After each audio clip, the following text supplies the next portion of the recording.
ஸ்ரீ நாரத முனிவர் வாழ்க்கை வரலாறு 8ஆம் பகுதி.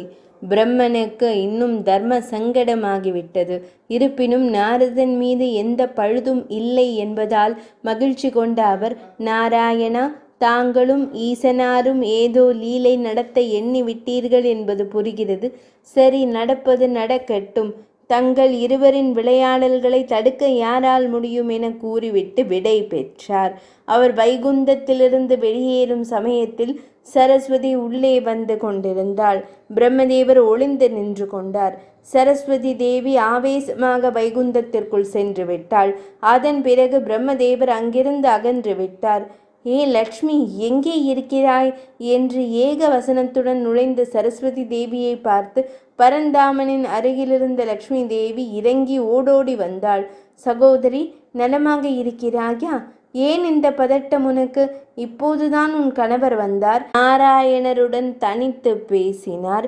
ஆண்கள் உரையாடும் போது பெண்களுக்கென்ன வேலை என நான் ஒதுங்கி போய்விட்டேன். இப்போது நீ வந்திருக்கிறாய். ஒருவேளை கணவர் மனைவிக்குள் ஏதேனும் முரசலோ என்றாள் லக்ஷ்மி தேவி நிஜமான அக்கறையுடன். ஆம், அப்படி வேறு நடக்க வேண்டும் என கங்கணம் கட்டி கொண்டிருக்கிறாயா? என் மகன் நாரதனிடம் நீ என்ன கூறினாய்? முதலில் அதற்கு பதில் சொல் என்றாள் சரஸ்வதி தேவி காட்டமாக. சரஸ்வதி, அவன் உனக்கு மட்டுமல்ல, நாராயணனின் பக்தர்கள் அனைவரும் எனது குழந்தைகள். அவ்வகையில் நாராயணனின் முதன்மை பக்தனான அவன் எனக்கு தலைமகனாகிறான். அவனிடம் நான் ஏதும் கூறவில்லையே என்றாள் லக்ஷ்மி தேவி. லக்ஷ்மி, செல்வத்துக்கு அதிபதி என்ற செருக்கில் பொய் பேசாதே. பொய் பேசுபவரிடம் செல்வம் நிலைப்பதில்லை. எனக்கு இசைக்கு மட்டும்தான் தெரியும் என்றும் நான் வைத்திருக்கும் வீணையை உனக்கு கட்டுப்பட்ட செல்வத்திலிருந்து வாங்கியதாகவும் பெருமை அடித்தாயாமே. அப்படி பார்த்தால் உன்னிடம் எவ்வளவு செல்வம் இருக்கிறது என்பதை கணக்கு பார்க்க என்னிடம் உள்ள கல்வி வேண்டும் என்பதை மறந்து விடாதே. செல்வம் இருந்தால் வீணையை வாங்க மட்டும்தான் செய்யலாம். ஆனால் அதை ஒரு அறையில் போட்டு பூட்டி வைக்கத்தான் முடியும். அதை இசைத்தால்தான் இனிய கான மழையில் நனைய முடியும் என்றாள் சரஸ்வதி தேவி. லக்ஷ்மி தேவி கோபிக்கவில்லை. சரஸ்வதி, உன் ஆதங்கத்தை உணர்கிறேன். நான் இதை மிக சாதாரணமாக தான் கூறினேன். குழந்தை நாரதன் மனம் புண்பட்டு விட்டான் போலும். அதனால் உன்னிடம் ஏதோ சொல்ல நீயும் கோபத்துடன் வந்துவிட்டாய். லோகத்திற்கு கல்வியே முழு முதற் பொருள் என்பதை நான் அறியாதவளா என்ன? கல்வி உள்ளவனுக்கே உலகத்தில் மதிப்பு அதிகம். அவனே சிறந்த வேலைகளை பார்க்க தகுதி உள்ளவனாகிறான். கல்வி பெருக பெருக என்னிடம் உள்ள செல்வம் அவனை போய் சேர்கிறது. இதில் மாற்று கருத்து ஏதுமில்லை. நாரதன் நம்மிடையே கலகமூட்ட விரும்பியது நாராயணனின் செயல். ஆனால் உன் பெருமையை வெளிப்படுத்தவே அவ்வாறு செய்தார். உன்னை அடுத்து தான் நான். உலகத்தில் கல்வியே சிறந்தது என்று கூறி முடிக்கவும் ஓடி வந்த பார்வதி தேவி சரஸ்வதி தேவியை அணைத்து கொண்டாள். சரஸ்வதி, நீயே உலகத்தின் அதிபதி. நீ இன்றி உலகமில்லை. உலகில் உள்ளோர் எதிர்காலத்தில் கல்விக்காகவே அதிக நிதியை செலுத்துவர்.